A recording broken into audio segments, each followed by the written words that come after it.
Okay. Hey guys, how's it going? We're back.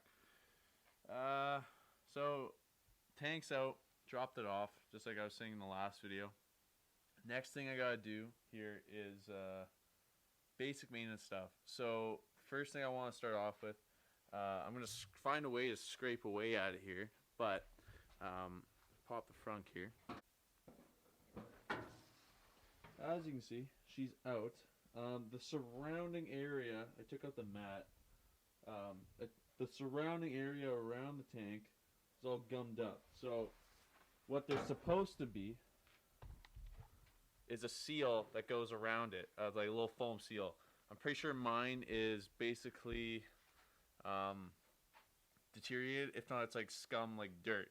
So I'm just trying to gently rub off the old one, get that off, and then we're pretty much prepped and ready for the tank to come back in. So I might even get that tomorrow. So it's pretty stoked to get that. The thing I just wanted to do briefly here today, I'm not doing a lot, but it'll all be in one video, is what I want to do is this belt. I put this new belt on.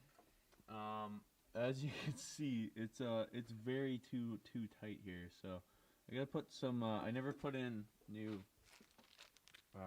pulley washers in there. So pulley shims. Sorry, I gotta put new pulley shims in. So I'm gonna pop this off and throw it on there and do that. So funny enough, when I was changing it for the first time, what you do is you put, you grab your flathead here, and then you just pop her. You get your, what was it, 21 I think?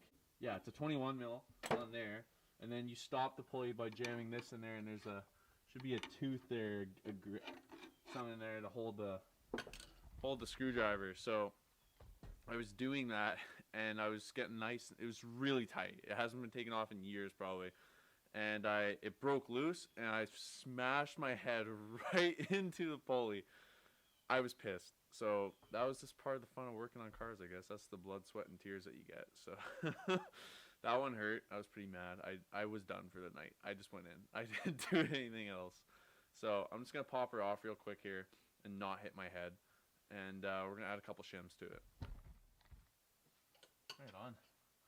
Got the setup going right now where it's you guys are wrapped around the bumper. Oh, good. I was so scared of it smashing against my head again. I'm an idiot. What does that mean? 4229 is scratched into the pulley arm there. I don't know what they meant by that.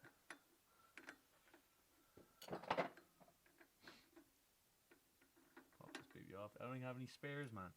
So we'll put some spares in there in case I'm on the road and I got a 21 mil on hand. We'll pop her off, but holy, I got a lot of shims in here already.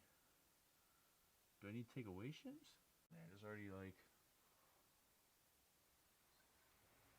like 10 shims in here, man. Is that right?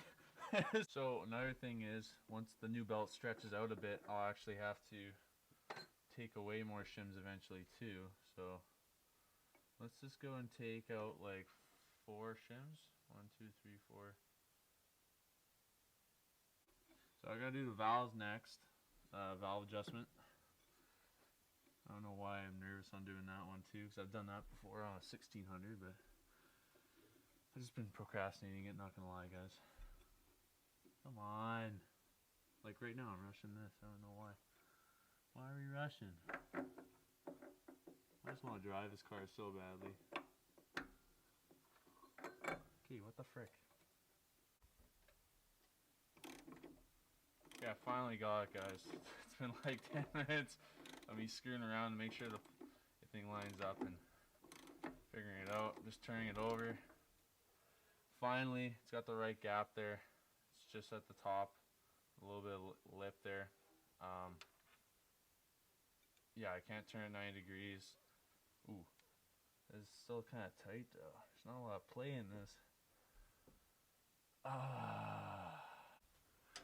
Okay, so I added two shims. So I had 2 shims. It's still not very loose. I'm gonna add another 2. I think that should be good.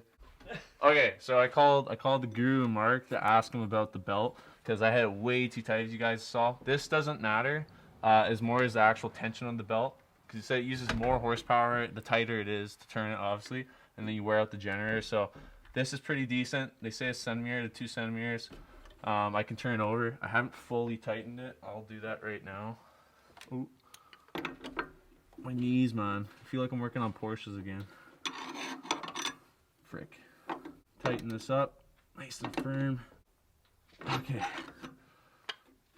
Yeah, that's better. Feel free to turn it over and make sure the belt's still good. That's good. Yeah, I think this motor's got good compression. It turns over pretty nice. Belt's kind of squished there. One sec. Yeah, that's nice. Okay.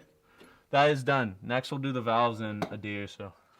This is my 1960 Beetle. I'm just kidding. Sorry, I had to pull the through. Okay, we're back. It's been 2 weeks. The weather has been absolutely awful, and I had yard flooding, and it's been cold, so cold. Like when I was working with you guys a couple weeks ago, it was like it hit 17 for 2 days Celsius, and then like around 10s and late single digits. Now it's warming up, and it's only gonna be like 8 degrees today. So we're back Sunday morning, and I'm not at work. So plan to resume. What we're gonna do, I want to grab the tank. I just want to fit it so that way I can get the line pre-made from the tank to the hard line of the car. So we're gonna do that. Other thing we're gonna do, I got some more parts, little stuff. I'll show you as we go along. Okay, so I just took PB Blaster, my penetrating, went along the left side of the car, all the fender bolts I could.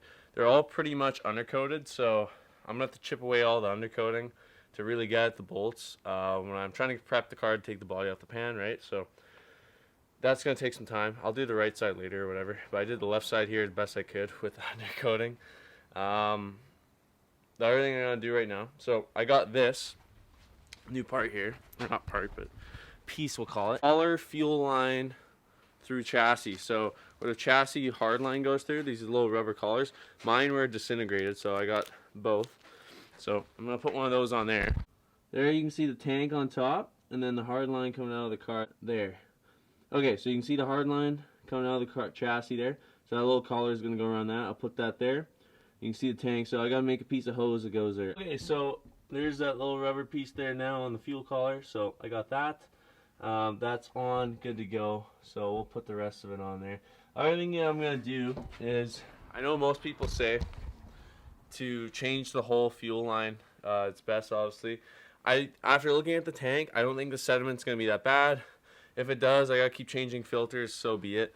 I'll keep doing that then. But for me, otherwise, what I'm going to be doing is putting our close body friend, Volkswagen mechanic, put a bunch of acetone into the line, and then I'll blow it out with compressed air at 120 psi, and then until it comes out clear, then we're good to go. So that's what I'm going to do. I really don't want to change the line. It's a pain in the ass, so I don't think it's going to be too bad, because the tank really wasn't that bad actually. So that's what we're going to do.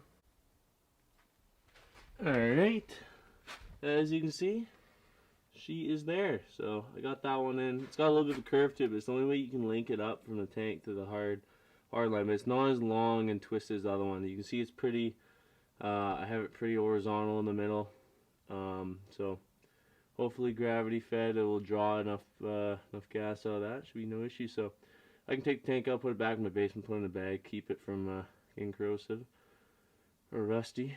But that's all done. So that's done. I gotta put that little rubber grommet on the other fuel line eventually.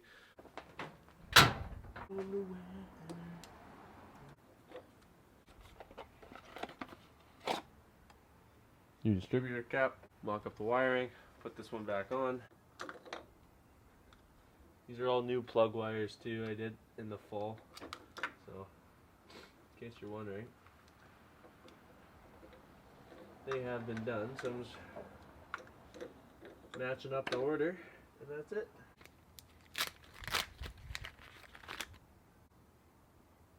This thing's quite different than the other one. Okay, that's that. I'm going to keep the other cap and rotor together just in case. This one looks like it's It's made in Germany. Oh, it's a Bosch one too, but it's not as wide as the one I just got, so I don't know what that's about. Because I got one for 36 horsepower, and that's what this is. So, I mean, 009 distributor, whatever it is, same Bosch distributor, so should be fine. This and this one. Use some detail spray. Lubed it right in. She is in there. Next thing I want to do is I want to put the condenser on. Yeah, I might do that. Let's see. I just did this. I didn't show you guys because it didn't really matter. But the oil bath. So these cars don't. The oil filter, I guess you could say it is. I clean that. So it's back on the carb there. Clean that. So the oil bath. Drain all out. Clean it all out. I brake cleaned the hell out of it. Wiped it all up. Cleaned it up. All brand new like. And topped up with oil. There's a little line in the bottom of the cup, an orange line. Fill up with oil to that line, and it's good. So what it does is, it's really like World War II technology. It's really cool. So say you have an air filter that clogs and you have no replacement air filter because you're in the middle of nowhere. What you there's like horsehair in this like filter up top. So what it does is the air goes through that, and any dirt will go through the oil. Yeah, it's a pretty neat system. An oil bath. So the oil takes the dirt away, what goes in from the air that goes in. So it's pretty cool. That's about it. I think that's good enough for a video here, guys. Everything else we'll get hopefully in our video soon. Weather's warming up. It's gonna be body to pull off the pan time soon here. I'm pretty much running out of stuff to do, so it's gonna be the big kahuna. So thanks for watching, guys. We'll see you soon. Subscribe. Thanks.